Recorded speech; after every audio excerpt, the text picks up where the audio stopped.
Packing for a day hike isn't hard. It just takes a little bit of planning and a little bit of common sense. It really depends on how far you're hiking and where you're going, and the amount of risk you're willing to take. For example, are you willing to risk someone will get hurt and you won't be prepared, or should you take along a first aid pack or some of the contents of your first aid pack? As far as water goes, our rule of thumb, we take a quart of water for every 3 hours each person is hiking. So if we have 2 people, we take 2 quarts of water if we're hiking 3 miles. We also take a quart of water along per 3 miles for our dog, and a pair of plastic collapsible dishes for food and for water. As far as the people food is concerned, we do take along snacks. We try to take along light snacks that can pack really well. And you'll want to find out if your park is buggy, and perhaps take along a little bit of bug spray if those bother you, sunblock if you're going to be out in the sun all day, or of course if you're hiking in bear country, you may want to consider bear spray.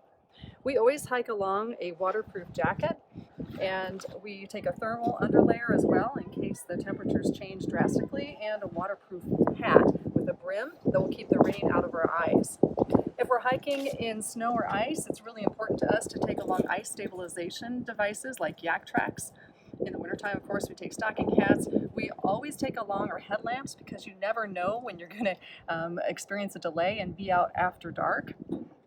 This is maybe the most important thing, is to have a trail map either printed or downloaded onto your phone. And if you're using your phone for navigation, then we would suggest having a portable phone charger as well. Packing the pack is actually pretty important too. You want to keep the heavier things like water closer to your body, and then you can pack in lighter things like coats to keep them in place. You can find tips for gear and hiking trails at MomentumOutside.com.